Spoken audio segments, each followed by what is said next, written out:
Muy buenas, ¿qué tal están? Bienvenidos a 8 Magazine Ávila. Hoy es miércoles, es 18 de marzo y aquí estamos un día más para compartir con ustedes un tiempo de sus vidas, un tiempo de televisión. Hemos preparado un programa que esperamos les parezca apetecible, interesante, les entretenga también. Voy a destacarles uno de los asuntos, es el último además de nuestro programa de hoy. Vamos a terminar con poesía. ¿Qué les parece? Vamos a hablar de poesía y a escuchar poesía en la voz de la persona que genera esos versos, que hace esa creación. Es María Ángeles Álvarez.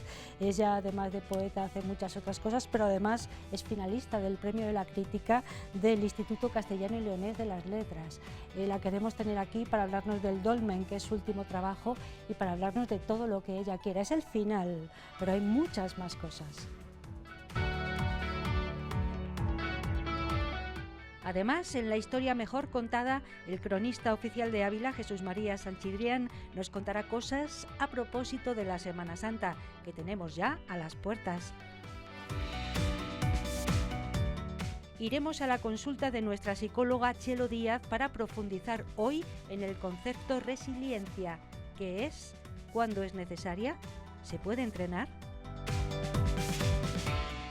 Y hablaremos de primavera, que ya está llegando. Sabremos qué pasa en esta estación gracias a los naturalistas Felipe Nebreda y Nacho Sevilla. También nos haremos eco de una iniciativa vecinal para celebrar su llegada y contribuir además a hacer barrio.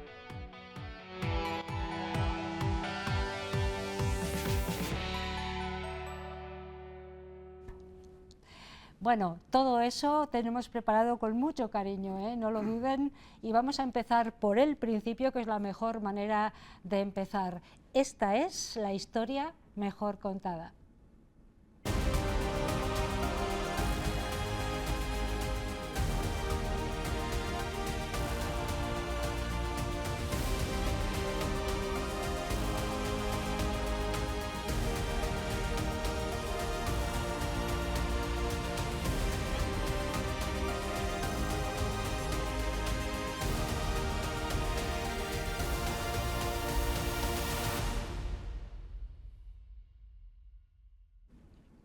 Ahí le tenemos, estudiando, buscando, investigando. Es el cronista oficial de Ávila, Jesús María Sanchidrián, que da vida a esta sección de una historia muy bien contada, la mejor contada. Buenas noches, Jesús María. Muy buenas. Oye, y además felicidades por ese pregón próximo que vas a dar. Eres el pregonero de la Semana Santa, ¿eh? En esta ocasión sí, somos sí. el pregonero de la Semana Santa, es decir, el pistoletazo de salida de esta fiesta tan curiosa y tan entrañable y con tanto reconocimiento internacional, Sí. nacional, de todo tipo. Sí. Efectivamente, daremos el pregón este año, que es la secuela, digamos, del que ya di en su día en Valladolid, en la Casa de Ávila de Valladolid, que sabéis que es la programación que suele tener la Junta de Semana Santa, en la que los pregoneros, de alguna manera, nos turnamos en las distintas localidades, pues para divulgar y para promocionar y para difundir lo máximo posible esta fiesta, ¿no? Esta fiesta, que es una celebración más que fiesta, es todo un poco. Sí, por eso hablamos de a propósito de la Semana Santa. Exacto. No solamente nos vamos a circunscribir a los hechos litúrgicos, a la Semana de Pasión, que se vive con mucho fervor aquí en Ávila, sino que también vamos a referir a todo eso que rodea a la Semana Santa y que tú muy bien trasladas en ese pregón que vamos a recordar, darás este sábado, día 21, a partir de las 8 de la tarde en el Lienzo Norte. Exacto, ¿no? Allí estaremos en el Lienzo Norte a las 8 de la tarde este sábado. Y a propósito de la Semana Santa... Sí, ¿cómo definirías tú la Semana Santa? Mira, en el pregón, en la idea tenemos varias definiciones y yo apunto varias de ellas, ¿no?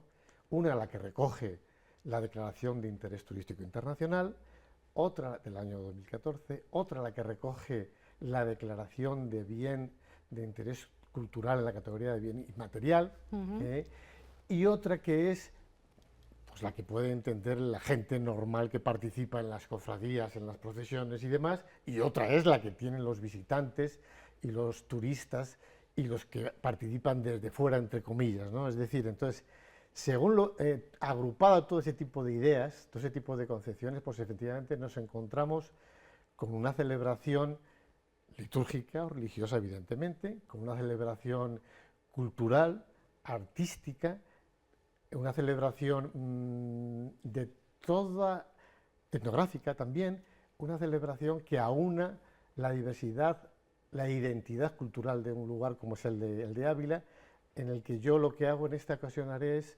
arropar toda esa idea, ¿no?, con las impresiones que se han llevado tantos y tantos personajes que la han vivido en Ávila, empezando por artistas, poetas, escritores, viajeros, pintores, escultores.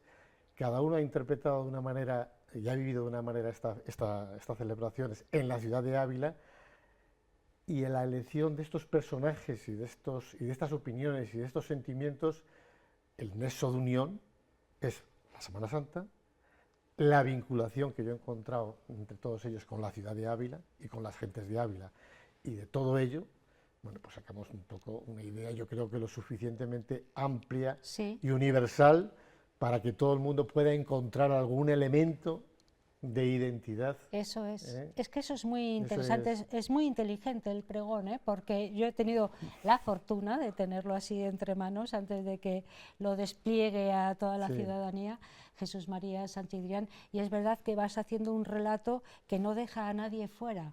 Exacto, y además, desde el ateo, el agnóstico, al profundamente religioso, hasta el que vive la Semana Santa desde el interior de la propia cofradía o de la propia iglesia, desde, como decía al principio, el que simplemente se asoma a verla, siempre encontraremos algún atisbo y algún elemento de complicidad en la fiesta, incluso de emoción.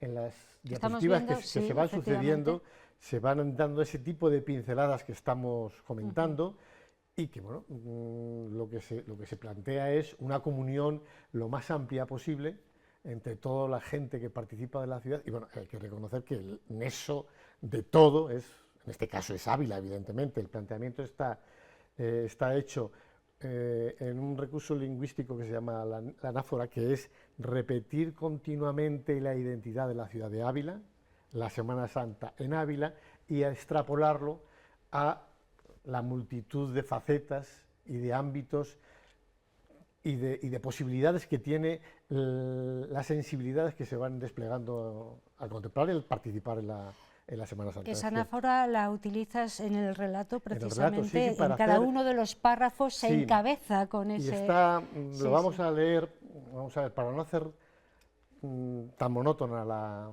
exposición,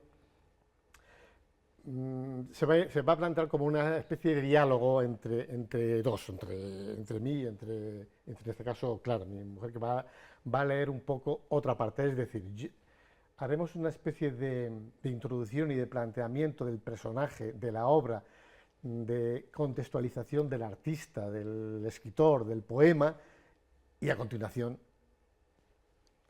leemos el poema, ¿no? Oye, había estado bien que viniera Clara, a contarlo contigo. Cachis en la mar, así. Sí, bueno, pues ya está, Clara. Estás invitada en otra ocasión, razón, pero es verdad. Sí, ahora que lo cuentas, sí. Ahora se lo cuento y, bueno, es que tiene teatro ahora. Precisamente están ensayando otra obra de teatro de esas que hacen con Mari Carmen Sánchez, esta profesora de literatura tan original, digamos, ¿no? Y bueno, entonces eso es la mini... Vamos a intentar enganchar, yo creo que sí que engancha un poco al público, por ese motivo, ¿no? Por la diversidad de declamaciones que vamos a realizar. Y yo interpreto un poco también la originalidad con el fin de no repetir lo que ya todo el mundo sabemos, cómo son los sucesivos pasos procesionales que se van a realizar a lo largo de la Semana Santa, que luego los vamos a ver también, las sucesivas participaciones de cofradías, hermandades, costaleros, penitentes, etcétera, etcétera, los distintos pasos, es decir, las distintas figuras escultóricas que se van a... que también, esto es como si fuese, como su propia palabra dice, pregón, es un introito, una introducción precisamente, un anuncio, que es lo que hacían los antiguos pregoneros, de esta festividad en la que introducimos todas esas sensibilidades que despierta la Semana Santa, en la que uno espera que a continuación, en el desarrollo de la misma, cada uno a su manera, tenga la oportunidad de experimentarlo. ¿Cuánto hay de Jesús María Sanchidrián en ese pregón? Quiero decir, ¿está escrito Pues en mira, clave personal? Mira, ¿Es sí, una, bueno, ¿sí? ¿De tus vivencias en la yo Semana incluso, Santa? yo sí que lo leo y lo leo a veces, lo releo, que yo lo releo muchas veces, ¿no? Y me sigo todavía emocionando, es decir, leer las impresiones o los poemas, yo qué sé, de León Felipe, por ejemplo, que fue farmacéutico en Piedralaves y en Sotillo, digo, en Arenas en 1917. ¿Ah, sí? No lo sabía. O las de Gabriela Mistral, que vino por Ávila en el año 25. O sea, impresiones me siguen todavía emocionando.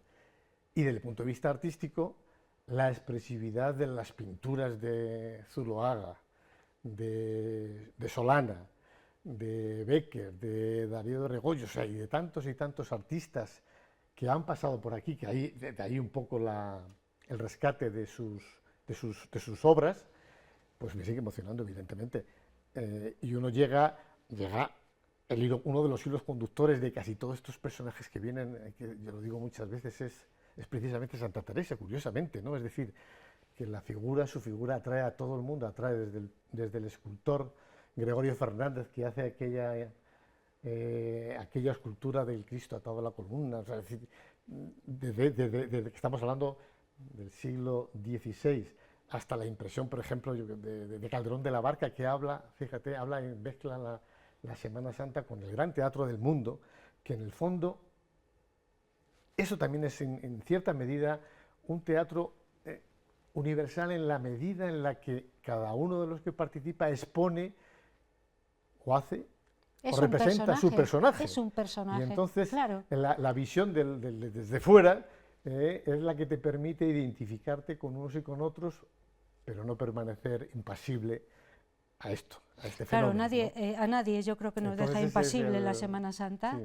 La Semana Santa de Ávila, además, con esa declaración internacional, ¿no? que me parece que le da un prestigio que ya tenía per se, pero bueno, que se va cuidando cada vez más, que tiene, bueno, pues aparte de ese recogimiento de lo que es una Semana Santa castellana, hay muchos desfiles procesionales de penitencia puramente castellanos, pero bueno, hay otros que también se abren a otras formas de manifestar la Semana Santa. Las declaraciones, efectivamente, en este caso de la Semana Santa como expresividad de la religiosidad popular, eso es, aúna la cultura tradicional, aúna música, literatura, arte, escultura, como decía también antes, tantas formas expresivas y tanta cultura en general.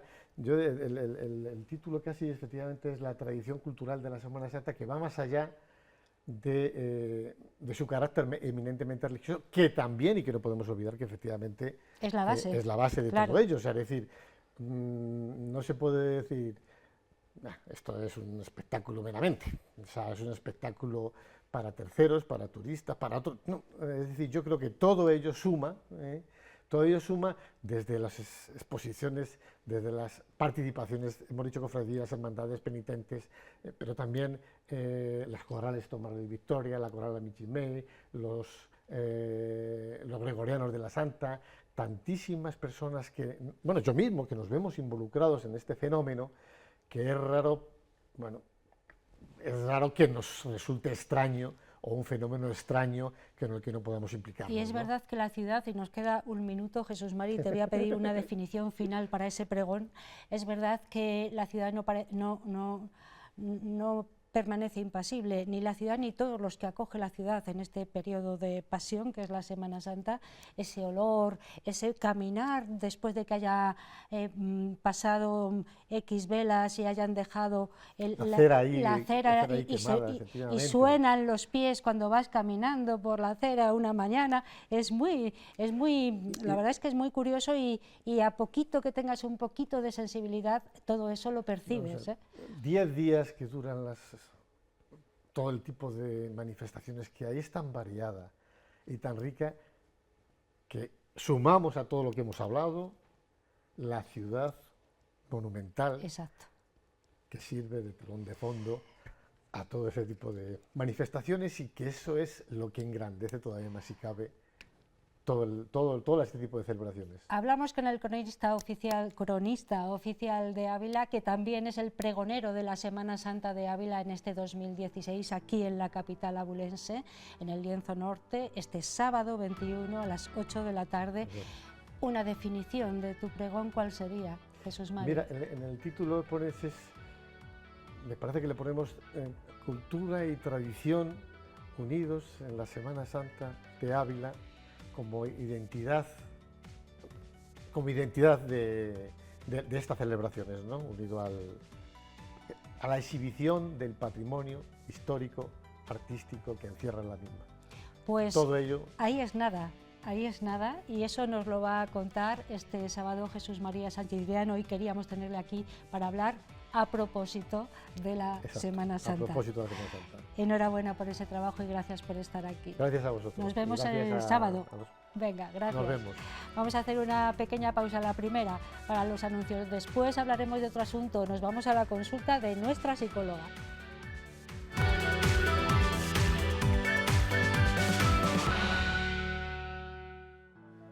Ya estamos aquí de vuelta, se pasa en un pispás, esto de los anuncios. Bueno, son consejos que vienen bien a quien quiera, bueno, seguir alguno de ellos, está siempre muy bien. Es una pausita que nos sirve para recomponer escena, para dar la bienvenida a nuestro siguiente invitado, para despedir al que se va.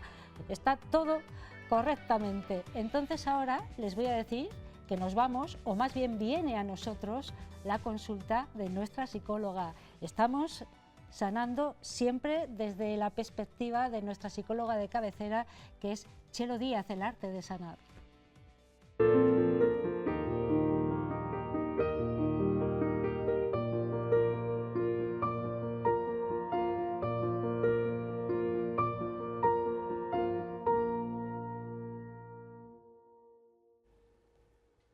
Y siempre que llega este espacio en el que hablamos de psicología con Chelo Díaz, en ese arte de sanar que también sabe ella dirigir, nos sentimos como ¡guau!, relajaditos. Aquí la tenemos. Buenas noches, Chelo.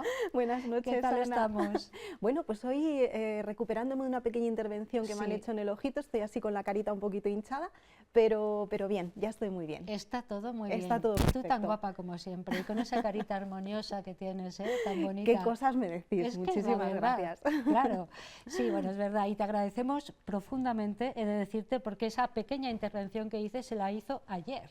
Y hoy está aquí con nosotros. Y eso, de verdad que te lo agradecemos muchísimo, Chelo. Estoy encantada, de verdad. El que tengas esa disposición con nosotros para hablar de un asunto que seguramente a muchos les suena, porque es una palabra que ahora se utiliza mucho, pero a veces se utiliza mal. Por eso convenía que habláramos de la resiliencia. Muy bien. Claro. Primero, saber qué es, definirla. Ajá. ¿Qué es la resiliencia? Pues yo me he traído dos cositas para, de manera visual, que es como muchas veces entra la información, podamos entender qué es la resiliencia. La resiliencia tiene que ver con la capacidad de recomponernos cuando sufrimos digamos, un impacto emocional. En personas, en folios y en pelotas sería un impacto, en personas pues diríamos un trauma. La pelota la apretamos, recibe una presión, recibe un impacto y al soltarla vuelve a su lugar. La pelota es resiliente, es decir, tiene la capacidad de volver a su lugar, digamos, original, a su estatus normal, después de recibir el impacto, se repone. El folio recibe una agresión y no tiene la capacidad de volver a, digamos, su estatus original, se queda herido. Diríamos que en este caso el folio no es resiliente. La resiliencia es una capacidad de reponernos a los impactos que recibimos pues, en el día a día, pequeñas cosas normalmente, pero que estamos todo el tiempo lidiando con pequeños impactos de estrés. A veces son grandes impactos de estrés, personales, familiares, sociales, a todos los niveles. y si no tenemos esa capacidad no nos podemos reponer, nos pasa como al folio, y como seguimos recibiendo impacto, y digamos que no podemos volver, ¿no?, a nuestro estado inicial, a nuestro ser, que diríamos, ¿no? Eso es la resiliencia. Muy gráfico, muy interesante. La pelota ahí ¿Verdad? está, es resiliente. La el pelota folio, resiliente no. y el folio no. Y yo pregunto, ¿todas las personas tenemos esa capacidad? Bueno, luego vamos a ver para qué sirve, etcétera, etcétera, pero la primera pregunta que me viene a raíz de esta metáfora que acabamos de ver de forma tan clara y tan práctica, ¿todas las personas podemos ser resilientes o hay quienes no? Deberíamos de tener cuidada y cultivada esa habilidad, porque de ello depende, bueno, pues en un momento dado nuestra adaptación, nuestra supervivencia, vamos a decir, ¿no? Si yo soy una persona que he perdido o no he cultivado esa habilidad, la he perdido porque he recibido impactos que me han dañado, impactos emocionales que me han dañado gravemente. Esta pelota es resiliente, pero si yo le meto la tijera, claro, y la empiezo a cortar y ¿no?, le hago gran trauma, lógicamente esta pelota por sí misma, este cerecito, si fuera una persona, no puede curar, necesita una ayuda, ¿no?, por sí misma. Si esto no se ha curado, si esta persona no ha podido recibir, ¿no?, cuando hablamos de trauma, sobre todo en los primeros estadios de vida, o realmente en cualquier momento de vida, pero los primeros somos más vulnerables, cualquier herida, cualquier trauma, cualquier impacto emocional importante, pues no tenemos esa capacidad de resiliencia propia porque nos tiene que venir dada de afuera. Si yo un día me asusto mucho porque me persiguió el perrito de la vecina y yo pensé que me iba a morder y el perrito solo quería jugar, pero eso no lo sabía, y me asusté muchísimo, ¿no?, y los adultos no supieron, digamos, cómo ayudarme a procesar esa información, ese trauma, ese impacto emocional, pues es fácil que yo me quede herida porque yo no tengo esa capacidad de autorregulación, con lo cual no puedo generar resiliencia. Cuando somos pequeños, ya de adultos, si la hemos cultivado y la hemos recibido, nos han regulado bien desde afuera, vamos a ser adultos que tenemos una buena capacidad de resiliencia. Bueno, ¿para qué sirve la resiliencia? Bueno, lo estás contando para casi para sobrevivir. Efectivamente, es que es supervivencia, claro. es la capacidad de reponerme a cualquier impacto emocional, más o menos importante, o los cotidianos del día a día, ¿no? Sí, unos más fuertes, otros más leves. Hay gente a lo mejor más capaz de superar determinadas dificultades, ya no vamos a decir traumas, dificultades que la vida te pone, y otras personas que hacen un mundo de cosas pequeñitas, ¿no? Ahí también depende de cada persona cómo lo lleve. ¿Y cuándo sería entonces realmente necesaria la resiliencia? Porque hablamos mucho de esta palabra, hay que ser resiliente, no sé qué, es que la resiliencia, pero se utiliza también ya como comodín. A mí a veces no me gusta, porque... Y te añadiría, ya no solo como comodín, sino por el estilo de sociedad que tenemos, hay un momento en el que ya pasa con muchas cosas importantes, se convierte en una obligación. Eso es, ¿no? Ya en la exigencia de tienes que ser resiliente, espera un momento, espera un momento, que si no lo soy, tendré mis motivos para no serlo, algo pasará y en cualquier caso se puede cultivar, ¿no? Pero sí que es importante que tengamos ese, digamos, un poco ese valor, ¿no?, añadido, esa habilidad, porque eso que llamábamos inconvenientes o eso que llamas, pues, no sé, cositas del día a día, ¿no?, esos inconvenientes, nuestro sistema nervioso lo recibe como un impacto emocional. Él tiene que adaptarse a esos pequeños estreses del día, ¿no? Pues no sé, un cambio de plan, por ejemplo, ¿no?, a una estructura que yo tenía pensada y luego no es, algo que puede pasar que me trastoca digamos, un poco mi agenda del día, ¿no? Entonces, esa capacidad de adaptarme al cambio es la resiliencia. Si mi sistema nervioso tiene esa capacidad, es elástico, voy a poder adaptarme a cualquier cosita mucho mejor sin quedarme, bueno, pues como el pobre folio, ¿no?, espachurrada, a lo mejor con un impacto emocional que no proceso, que no digiero, ¿no?, y me quedo bloqueada. Una capacidad, por lo tanto, de acomodación a la situación. Claro, pero y de integración. ¿Es lo mismo o es similar el concepto resiliencia al concepto resignación o no tiene nada que ver? Nada que ver. No, ¿verdad? Nada que ver. Claro. De hecho, qué interesante la pregunta, porque resignación ya tiene mucho que ver con algo que toca con enfado. Cuando nos resignamos hay rabia. Es decir, agacho sería un poco la postura, con lenguaje corporal explicado, ¿no? Sería agacho la cabeza, resigno, pero por dentro llevo rabia, ¿no? La resignación, cuidado con ella, porque suele acumular mucha rabia que un día sale por algún sitio, hacia adentro o hacia afuera.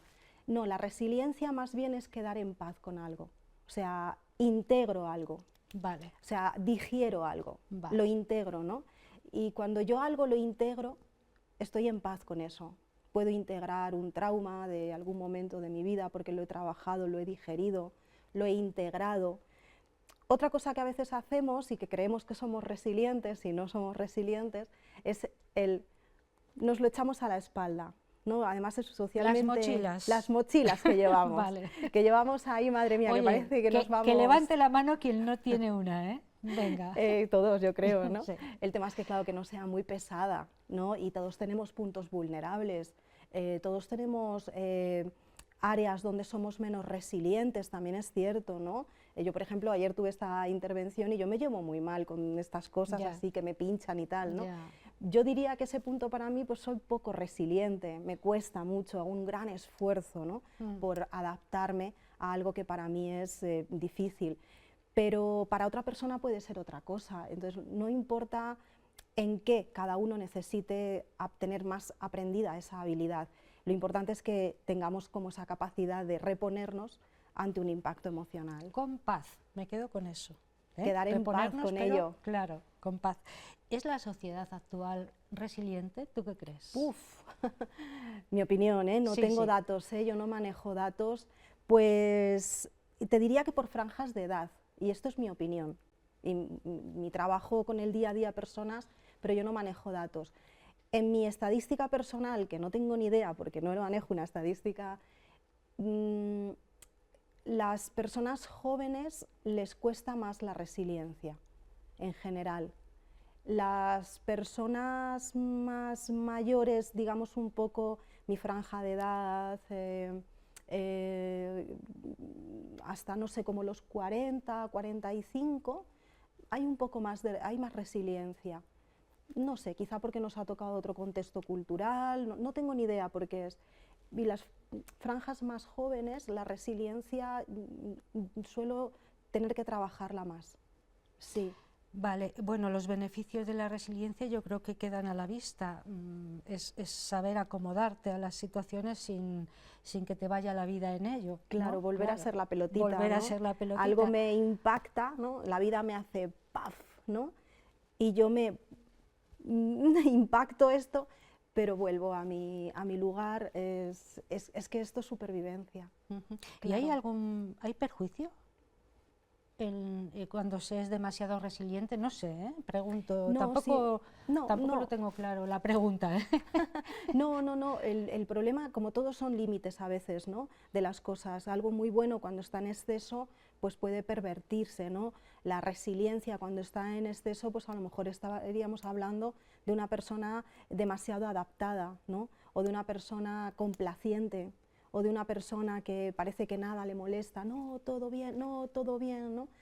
Si ya pasamos quizá ese límite, ya no hablaríamos de resiliencia, hablaríamos de adaptación, hablaríamos de alguien De pues haber tirado la probablemente, toalla, a lo mejor. o esto, ¿no? De ya no me da todo igual, ya pero ya no estaríamos hablando de resiliencia, estaríamos hablando de otra cosa, ¿no? Vale. En principio la resiliencia. Bueno, llegamos al último punto que me parece fundamental. Primero, si se puede entrenar la resiliencia y cómo. Y hay algunos consejitos que siempre nos vienen muy bien, Chelo. Bien, a ver, yo pienso que no solamente se puede, sino que creo que se debe, y además en el día a día, igual que hacemos ejercicio, cuidamos la alimentación, tenemos que entender que la salud mental hay que cuidarla día a día a través de hábitos de higiene mental, a través de costumbres y buenas maneras de hablar con nosotros, ¿no? Pero hay dos puntos con la resiliencia muy importantes. Uno es que la resiliencia tiene que ver con elasticidad. ¿Sí? Si cultivamos la elasticidad cognitiva, es A ver, decir, coge la pelotita que la vea. ¿Ve? Esa es ti. la elasticidad que tenemos que tener elasticidad, y porque por no tengo dentro. yo la fuerza para estirarme ya, pero Vale. sí. Entonces, la Venga. resiliencia tiene mucho que ver con elasticidad. Si yo soy una persona cognitivamente, es decir, mis pensamientos son elásticos, ¿cuándo somos rígidos? Cuando las cosas solamente me caben de una manera.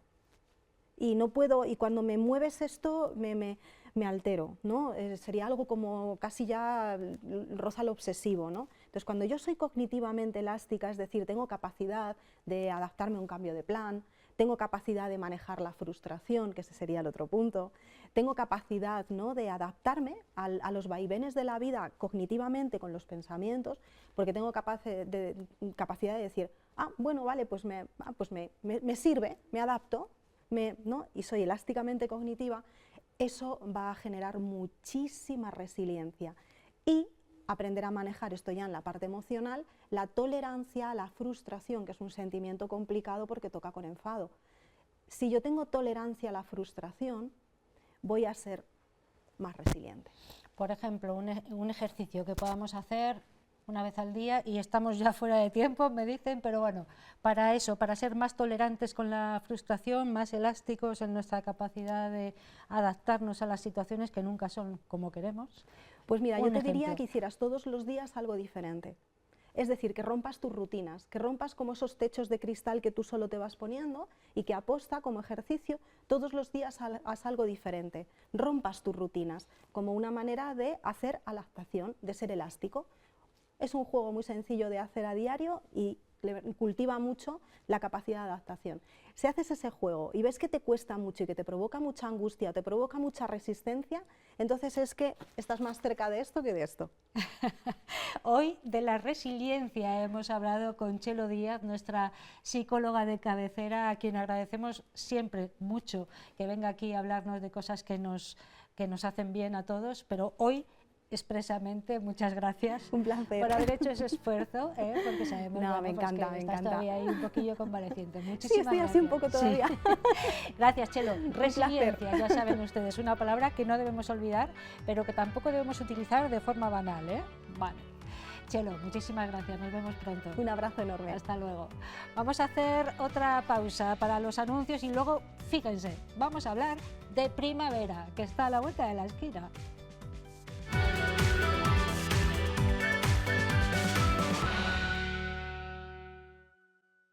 Sí, les decía antes de los anuncios que íbamos a dar la bienvenida a la primavera, que la tenemos ahí a la vuelta de la esquina. Oye, y después del invierno que hemos pasado, que ha sido durete, hemos de decir, aunque tiene que ser así, seguramente, pues está muy bien hablar de primavera y para ello, cómo no, tenemos aquí a nuestros naturalistas por excepción, además que nos gusta mucho su forma de explicar las cosas, son Felipe Nebreda y Nacho Sevilla. Buenas noches a los dos. Buenas noches, Ana. ¿Qué tal estamos? Pues muy bien. Oye, ya refrescaditos para la primavera, hoy veo. Esquilaos. Preparados para que llegue el calor y ya yo, en mi caso, medicándome ya con los antihistamínicos.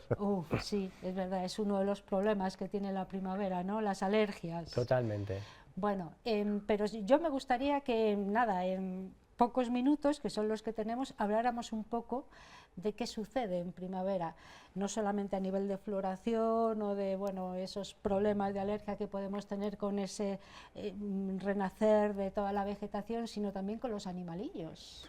Claro, pues están pues un poco como nosotros, después de estos meses tan duros, de estar así agazapados y protegiéndonos de las inclemencias del tiempo, pues ahora todo explota, todo florece, no solo las flores, sino la vida. Empezamos a notar más presencia de fauna, fíjate, en estas pequeñas ventanitas de estos últimos días que ha hecho bueno, después de estos días de estas temporadas largas de un tiempo tan desapacible, pues ya los bichillos están como locos, ya se empieza a notar mucha más actividad, empiezan a buscar pareja, empiezan a localizar posibles ubicaciones en el territorio para poder nidificar, en el caso de los pájaros. Empezamos a recibir ya muy discretamente algunas especies estivales y en las próximas semanas eso ya se producirá con muchísima más abundancia, la llegada de especies que se han ido a África a pasar el invierno. Hablamos de aves. A nivel de aves, sí, vale. El fenómeno migratorio, aunque hay algunos insectos también, pero en general en las aves es donde es más significativo. Y bueno, y otras especies que, como los anfibios y reptiles, por ejemplo, que durante estos durante los meses del invierno están escondiditos, hibernando, brumando, con distintas estrategias para superar el frío, pues ya empiezan a dejarse ver. Así que claro, creo que para nosotros y para cualquiera, el darse un paseo ahora mismo por el campo es una maravilla porque se empieza a notar cada vez más actividad. Bueno, Nacho, tenemos aquí, habéis traído, creo que son, no sé si son refugios, nidos de murciélagos, bueno, muy curioso. ¿Los murciélagos ahora también están Claro. en un momento de despertar? Esto que hemos traído aquí son refugios de murciélagos, parte de los que estamos instalando en Ávila Capital. Y bueno, en teoría es para que los murciélagos pasen la noche o incluso pasen el invierno aquí refugiados, ¿no? Pero ahora, en esta época, que empieza a haber la eclosión de insectos, por lo que decía Felipe, ¿no? Las alza de las temperaturas, además este año yo creo que se espera una gran cantidad de mosquitos, ¿no? Que ¿Sí? tienen sus larvas acuáticas, hay mucha cantidad de agua en el campo y yo creo que va a haber una gran densidad de mosquitos o de dípteros en general, y precisamente los murciélagos salen ahora de los refugios porque es la época en que más comida hay, ¿no? Entonces ya es fácil que en estas primeras noches, que ya empiezan a ser más cortitas, ¿no? Se va avanzando el día. El día es más largo. Es más verdad. largo. Si nos quedamos un ratito a última hora de la tarde con estas luces vespertinas, ya vamos a ver cómo empiezan a salir a volar. Muchos murciélagos lo han estado haciendo algunos durante todo el invierno, pero ahora el número se incrementa y sobre todo la variedad de especies. ¿Y estáis colocando estos refugios para ellos? Sí, vinculado al plan de sostenibilidad turística en destino del Ayuntamiento, el de Ávila, una muralla verde, pues una de las actuaciones se basa en medidas de mejora de biodiversidad. Y son más de 100 infraestructuras, tanto para mamíferos, para murciélagos, como para aves, que en la zona de actuación, en la ribera del Adaja y el Chico, se están ubicando. Estamos ya en la fase final para que estén preparadas ahora para este momento de cría. Y bueno, la verdad es que es una suerte, creo que es una gozada el que se haya tomado esta medida, porque es una medida que realmente es significativa, ya que muchas especies, como el murciélago o algunas aves, pues necesitan esas pequeñas oquedades, esos huecos que quedaban entre las tejas o en las juntas de dilatación de un edificio, y como cada vez las construcciones son más eficientes, los tejados ya parecen piezas de un puzzle que no dan lugar a que una pequeña teja se mueva y pueda ofrecer esa oportunidad. Bueno, pues todo este tipo de infraestructura les viene francamente bien. Así que súper contentos de colocar un montón de refugios y de cajas nido para distintas especies. Bueno, ahí las tenemos, son consistentes. ¿Quieres pesan. que coja alguna? Sí, sí, pesan, ¿no? No he entrenado A ver. suficiente. Sí. Son realmente pesadas, están hechas en cemento madera, que es pues una mezcla de pasta y de madera que hace que sean muy duraderas. Lo importante es que estas pasen muchos años en la naturaleza en el mismo sitio para que sean ocupadas, ¿no? Si en la primera temporada tardan en ocuparse, que al año siguiente estén en buenas condiciones, pues si los animales se animan, ¿no? Al mismo tiempo son un poco frágiles. Si ahora se me cayera, yo creo que tendríamos aquí que problema. recoger unos pocos Sí. de trozos de la caseta. Y como ves, tiene una entrada inferior, Sí. es por aquí, por abajo. Esto se cuelga de un árbol o en una fachada, y los murciélagos entrarán por la parte inferior. Vale. Ves que es una rendija muy chiquitita, porque Sí. está pensada para los murciélagos más abundantes en la ciudad, que son del género Pipistrellus, y que son murciélagos que a lo mejor pesan 9 gramos. Son Claro, y murciélagos muy para pequeñitos. evitar que depredadores puedan entrar también, ¿o no? Porque no sé quién es el depredador del murciélago, no lo sé. Pues imagínate que son nocturnos. Claro. Entonces, muchas veces, búho o- exactamente, vale. son rapaces nocturnas, pero Vale. incluso los gatos, que si encuentran el resquicio de donde salen o entran, van a quedarse a la entrada y capturarlos. Yo he visto incluso durante el día algunas aves rapaces, como pueden ser los cernícalos o pueden ser los halcones, persiguiendo murciélagos a los que probablemente hayan echado de su refugio. Ujú. Pero bueno, no es habitual, no es pieza habitual de muchas ¿Y especies. cuál es el lugar idóneo para colocar este tipo de refugios? Bueno, prácticamente los murciélagos dentro de todo su territorio, igual que otras especies, van a estar tratando de localizar esos sitios donde hay oportunidades. Nosotros tratamos de vincularlo a lugares cercanos donde tienen fuente de alimentación. Muchas veces una zona húmeda, las riberas del río en este caso, que es donde lo vamos a instalar, y con presencia de farolas, es perfecto, porque hay una concentración de insectos que por la noche tienen un buffet libre para poder atenderlo. Entonces, bueno, ahora mismo ya tenemos unos cuantos instalados en la confluencia del Chico con el Adaja, en ese parquecito que tenemos por allí, en el entorno del centro medioambiental, Y en los dos puentes que tenemos en la parte final del Chico, el que está en la Avenida de Derechos Humanos y en la de la calle José Bachiller, ahí vamos a instalar unas colonias un poquito más grandes. Entonces, bueno, bastante dispersos, siempre en el entorno del río, esas zonas húmedas, y confiando y teniendo paciencia también, porque es algo que no es inmediato, en que lo acepten bien. Bueno, vamos a hablar de qué más cosas pasan en primavera. Podremos ver algunas imágenes que nos habéis hecho llegar también vosotros, sobre todo las aves, ¿no? Son las que empiezan ahora a remover el cotarro, ¿no? Sí. Y según, no sé si lo decía Felipe, empiezan ya los primeros apareamientos. Sí, Bueno, sí. Sí, ahora mismo es momento de reformas en casa para muchos animales, los que han venido pronto porque su migración es al norte de África, no van más allá del Sáhara, esos han vuelto, los migradores, los que estaban aquí, los residentes, hace ya unas semanas que han empezado a reformar o a construir sus nidos, ¿no? Y es curioso, llevo un par de semanas siguiendo una pareja de urracas, por poneros un animal que conocemos, y es curioso ver cómo hay un papel en cada individuo de la pareja, porque estoy viendo que uno va a por los palos, el otro se queda en el nido, y cuando este llega con los palos, el otro es el encargado de poner, o incluso de decir, mira, este que me has traído no me gusta, vete a por otro. No sé quién es el macho o la hembra, tengo mis sospechas. Son iguales. Claro, en el caso de las urracas La fisonomía es la misma, ¿no? no lo podemos distinguir. Pero intuyo que la responsable de la construcción final de los nidos, en la mayoría de las aves, son las hembras, porque a fin de cuentas son las que ellas van a poner los huevos ahí y tienen que tener controladas todas las circunstancias, ¿no? Otra cosa, el mirlo empieza ya a hacer sus cánticos, ¿eh? Porque hasta Muy ahora temprano, estaba... además. Sí, muy pronto, antes de que salga el sol, a mí eso Sí. me llama la Ahora atención. mismo es el que inaugura el coro de la mañana. Va a haber otro que está a puntito de llegar y que se le va a adelantar, que es el ruiseñor común, pero el mirlo es de los tempraneros. Y además yo creo que es una alegría, es una suerte, los que madrugamos, el poder despertarnos con ese canto, que yo creo que ahora mismo es de las 6:30 de la mañana, ya está Sí, sí. enredando y ya está alegrándonos. Además es un canto muy potente, muy armonioso y muy audible, aunque lo tengamos lejos lo vamos a poder escuchar. Y lo bueno es que además es una especie que no es nada esquiva dentro de la ciudad, en el campo sí, pero en la Es ciudad la verdad. tenemos en los parques y jardines, y bueno, pues la verdad es que es de los bichos que alegran el día con su presencia. Bueno, y además de la floración o de que los almendros empiezan ya también con sus florecitas, de que el campo empieza a verdear, ¿qué más cosas pasan? ¿Hay otros animales que ya empiezan a Sí. salir de madrigueras? Yo creo que ahora Sí. mismo, no solo de madrigueras, sino que están eclosionando de las formas en que han pasado el invierno, por ejemplo las mariposas, que han estado en forma de pupa o de oruga, y vemos que ahora empiezan a volar mariposas. Para un entomólogo que le gusten las mariposas, ahora es un momento clave, porque hay algunas especies que solo vuelan estas primeras semanas de la primavera y luego no las volvemos a ver. Tenemos que esperar un año para ver algunas especies que solo vuelan a principios de marzo, mediados de marzo, y luego hasta el año que viene. Además tienen una vida muy efímera las mariposas, ¿o no? Depende de especies. Hay vale. algunas que sí, que su vida como adulto, ¿vale? Porque las mariposas tienen varios estadios, desde que tienen el huevo y van pasando por distintas fases larvarias, acaban siendo una oruga, que luego pupan y ahí después se convierte en la mariposa. Y algunas de ellas, como adultas, como decía Nacho, tienen vidas muy cortitas, en la que, no en el caso de las mariposas, pero hay algunos insectos que esa vida adulta es de apenas unas horas, 24 o 48 horas. No tienen ni sistema digestivo, porque su único afán es reproducirse, hacer una nueva puesta y que la especie perviva. Y en el caso de las mariposas hay algunas que van a aguantar bastante, pero muchas es verdad que tienen una vida mucho más cortita. Ujú.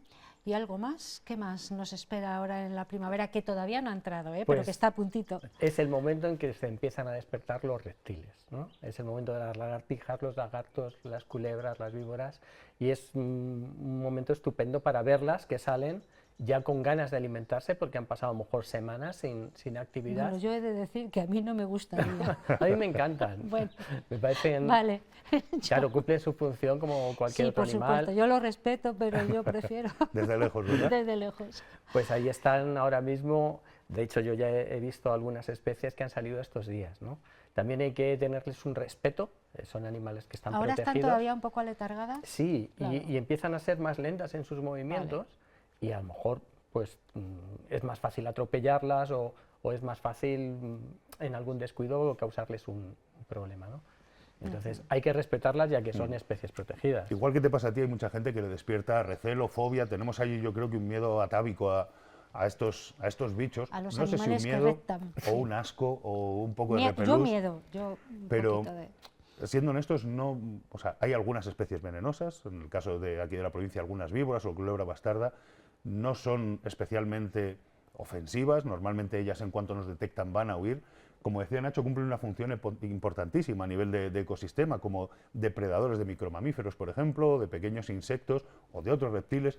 Todos los individuos que forman parte de un ecosistema son importantes y creo que a todos hay que respetarlo. Pero es que encima a estas especies en general les va bastante mal, por cambios en el ecosistema, por intensificación de uso agrícola, los químicos en el campo. Hay ciertas cosas que les suponen un problema. Entonces, nosotros no tenemos que ser una causa de esos problemas por un ataque directo, como muchas veces pasa. Así que creo que les respetamos y si no nos gustan, pues ni los miramos, los dejamos ahí a su aire y nos vamos Y por ya otro está, lado. sí, sí, hacemos, bueno, pues con poquito ruido, nos vamos por otra senda y ya está. Estamos fuera de tiempo, nos dicen, y quería además que os quedarais para que vierais, bueno, una iniciativa interesante, pero un último consejo para disfrutar de la primavera, ¿quién me lo quiere contar? Pues yo mismo, Venga. es decir, salir al campo, la primavera se disfruta ahí. Y Con un antihistamínico. con antihistamínicos en mi caso y, si tienes un y poco con de ganas alergia. de disfrutar sin prisa. Simplemente nos puede parecer estupendo el aroma de las flores o la vista de un pájaro. Bueno, yo quería que os quedarais para que vierais un pequeño vídeo que hemos hecho. Hemos ido a una zona de la capital, ahí hay una iniciativa comunitaria, una iniciativa vecinal, es la confluencia de Capitán Peñas con la bajada de Don Alonso, donde está la farmacia. Hicieron un pequeño jardincito, los propios vecinos, porque eso estaba abandonado, el almendro ya está floreciendo y han decidido dar la bienvenida a la primavera. Y hemos estado allí, ¿queréis verlo? Hombre, Por supuesto, por qué maravilla. supuesto. ¿Quieren verlo ustedes? Pues ahí hemos estado, miren.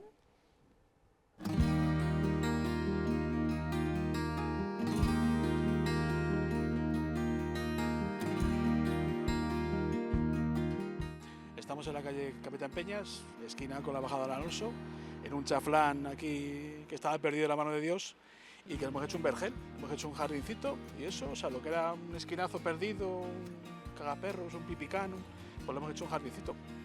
Empezó Alberto con la idea, yo le he seguido y ahora los vecinos cooperan y la verdad que estamos encantados.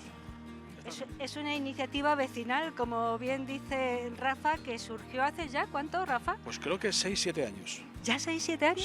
Sí. Y la verdad que, bueno, pues tenemos algún disgustillo, sobre todo los fines de semana son muy delicados. Y algún disgustillo tenemos, que nos falta alguna planta, pero bueno, al final la reponemos porque la gente... O sea, son más los que aportan que los que destruyen.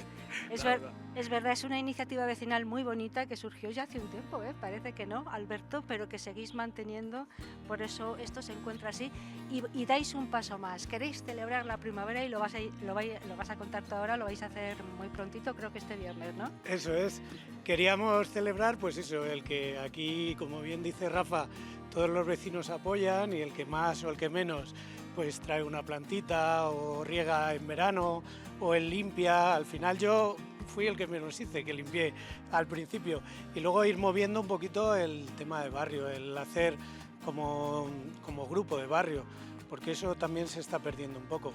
Entonces queríamos celebrarlo pues aprovechando que viene la primavera, que tenemos aquí el almendro que es un superviviente y que florece ahora en primavera, pues aprovechar el viernes y hacer con una comidita así entre los más allegados y los más cercanos y quien se acerque por aquí.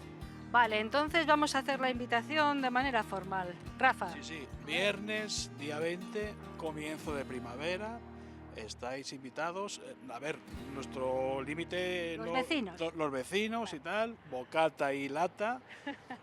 O agua, o sea, lata pues eso, o sea, Coca-Cola, Fanta, te diga ahí con marca y tal, y eso, nada de alcohol por supuesto, eso lo matizo y tal, y bueno, y pasar aquí un ratito, comer, compartir, no sé, pues ilusiones del barrio, lo que se puede hacer, o sea, mantener esto y eso, y juntarnos y decir, pues oye, pues qué barrio tenemos, vamos a seguirle, no sé, fomentando, y lo que dice Alberto, fomentar ese punto de vecindad que yo creo que se ha aprendido un poco, ahora cada uno va a lo suyo, y tal, y yo creo que, pues bueno, siempre, no sé, siempre hacemos falta, o nos hacen falta cosas de alguien, o sea, y pienso que eso es Eso es muy sencillo, pero bueno, eso se ha perdido. Es que a mí eso no soy mi padre.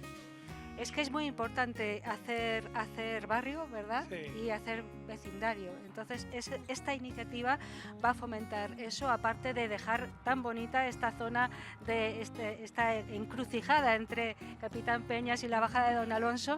Habría que ponerle un nombre a esta placita. Digo yo, habrá que hacer una encuesta. Vamos, a nosotros nos gustaba mucho eso, la Plaza del Almendro o algo así, porque representa eso, como es el núcleo central de lo que a todos nos llama, que es el propio árbol, y el colaborar con algo común, como es mantener una plaza limpia y cada vez más bonita, porque al final es lo que vamos a disfrutar todos y vamos a dejar. Pues habrá que pedírselo al ayuntamiento y bueno, de momento ya le habéis pedido el permiso oportuno para poder reuniros aquí el viernes, recuerden ustedes, a partir de las 2, para celebrar la primavera aquí en Capitán Peñas.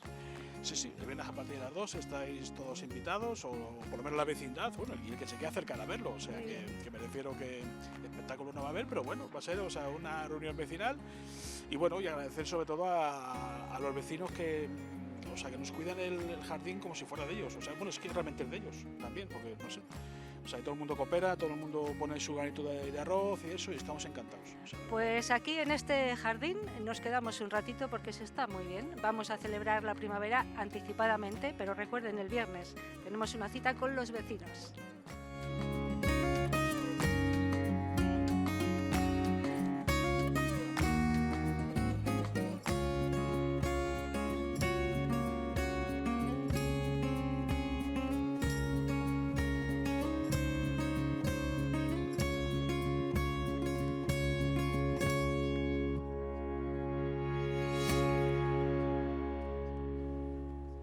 Qué iniciativa más bonita, Felipe, Nacho, ¿a que sí? Me ha encantado. Una maravilla, la verdad.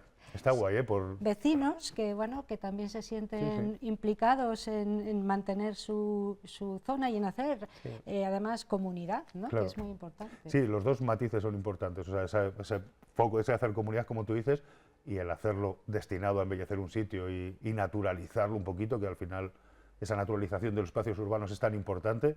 Así que, vamos, digno de admirar y de apoyar. Sí, que cunda el ejemplo. Pues que sepáis que estáis invitados, que me lo trasladaron, que os lo dijera, ¿vale? El Intentaron viernes, pasarnos por a aquí. mediodía. Tomamos nota. Vale. Muy bien. Muchísimas gracias, Felipe Nebreda, Nacho Sevilla, por estar aquí, por contarnos tantas cosas de la naturaleza. Emprendemos la primavera pues con muy buen talante, ¿verdad? Como debe ser. Claro que tiene sí. ser, sí. Y con mucho respeto, claro. Por supuesto. Gracias a los dos, que vaya muy bien. Muchísimas gracias, Ana.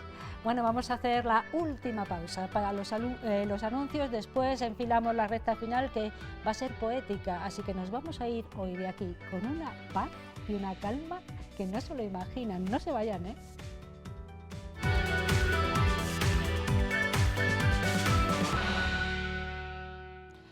Ya estamos aquí de nuevo. Eso que ven ustedes en pantalla es un poemario precioso, se llama El Dolmen, de él vamos a hablar ahora, además con su autora. Es un privilegio tener aquí presente y además poder escuchar de su propia voz los versos que componen los poemas de este libro, que además es uno de los finalistas del Premio de la Crítica del Instituto Castellano y Leonés de la Lengua. Está con nosotros María Ángeles Álvarez, es poeta. Así quiere que la rotulemos, poeta, ¿verdad? Una palabra redonda. María Ángeles, buenas noches. Buenas, encantada de estar aquí, Ana, muchas gracias. Igualmente, muchas ganas teníamos de que estuvieras aquí en el magazine para hablar de muchas cosas, porque te dedicas a muchas cosas, todas ellas muy delicadas, he de decir, pero tú eres arqueóloga de profesión y aquí se nota en este libro, ¿eh? Bueno, vamos a hablar primero de la poesía. ¿Por qué elegiste ese vehículo de comunicación? Porque al final las flores, la poesía, la mística forman parte de tu ser, ¿no? ¿Por qué has elegido ese camino? La poesía porque es el medio en el que yo puedo expresar cosas que no se pueden expresar de otra manera. Es verdad. Todo lo que tiene que ver con nuestro interior, con nuestra espiritualidad y sobre todo con la emoción. Este libro es su emoción pura. No solamente del descubrimiento del dolmen, que lo hice cuando era estudiante en Salamanca de arqueología, la posibilidad de excavarlo cuando acababa de terminar la carrera, y la emoción que todavía siento cuando pienso que he tomado en mis manos cosas que han tenido antepasados nuestros de aquí de Ávila, de hace miles de años. Y entonces esa emoción absoluta que tenemos algunas personas al excavar solamente se puede contar con palabras poéticas, porque la poesía es una palabra abierta, es una palabra que está llena de matices, que cada lector la hace suya, pero que nos mete en mundos muy sutiles, en donde no entra, por ejemplo, la narrativa o otro tipo de expresiones. Claro, y el poeta de alguna manera libera mucha carga, cuando escribe poesía, yo creo, ¿verdad? Y lo que escribes ahí, esa palabra, ese verso, es absoluta verdad. Es urgencia poética. Claro, sí, yo de repente, cuando me di cuenta, la antigüedad, cuando me di cuenta que yo tenía en mis manos cosas de hace tanto tiempo, que tenía tan cerca a personas, antepasados nuestros de hace miles de años, no sé, todo eso tenía que expresarlo, tenía que como sí, una urgencia completa, por decirlo, y utilizar las dos formas mías de expresión con las que yo puedo hacerlo, que por una parte es la poesía y por otra parte es la acuarela. Porque este poemario tiene una parte gráfica, que son 35 acuarelas, que voy a exponer todas juntas en alguna sala de exposición, y que son al final el complemento completo a la palabra poética. Aquí tenemos alguna muestra, no sé si lo puede captar la cámara, pero tenemos alguna muestra de esas acuarelas que son magníficas y que, bueno, como dices, van a formar parte de una exposición que complementa este libro, el dolmen, ¿no? Sí. El trabajo en cuanto a la acuarela ha estado sobre todo presidido por mostrar lo que es la piedra. Yo soy una apasionada de las piedras, de las rocas, ¿no? Y el poder mostrar toda la granometría que tienen, esa sensación de pesadez y a la vez de ser algo evanescente, ¿no?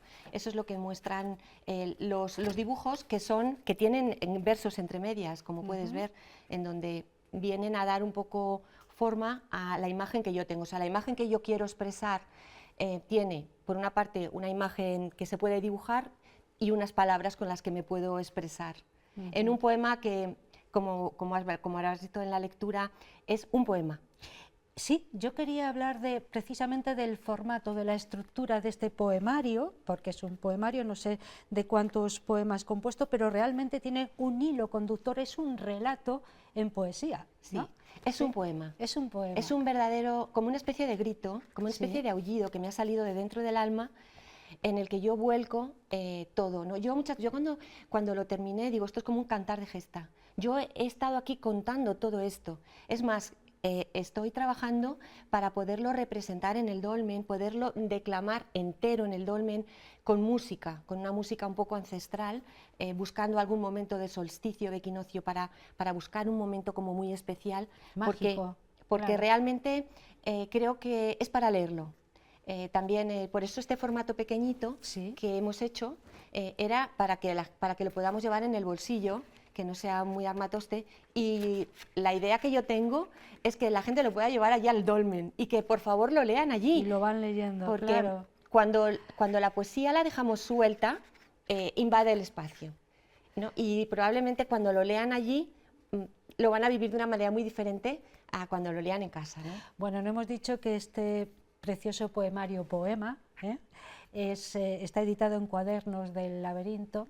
Es una editorial que lleva una mujer abulense, además, y vuelvo a incidir en esa final a la cual has llegado, de un premio muy importante, el premio de la crítica del Instituto Castellano y Leones de la Lengua. No sé eso cómo lo has recibido tú, María Ángeles. Pues mira, Ana, yo lo he recibido como una especie de emoción y de enchufe de energía, porque yo escribo un poema, es mi cuarto poemario publicado con Alicia Ares de Cuadernos del Laberinto, pero bueno, escribo aquí en Ávila, me muevo en este ambiente, o sea, tampoco, y de repente que haya llegado a que lo hayan leído personas y que hayan llevado allí y que haya sido propuesto y elegido como uno de los libros, pues para mí ha sido realmente, como te digo, un enchufe de energía y de alegría y sobre todo porque, no sé, el verle a los lectores que están ahí detrás, porque muchas veces cuando escribes no te da la sensación, haces una cosa un poco casi personal, ¿no?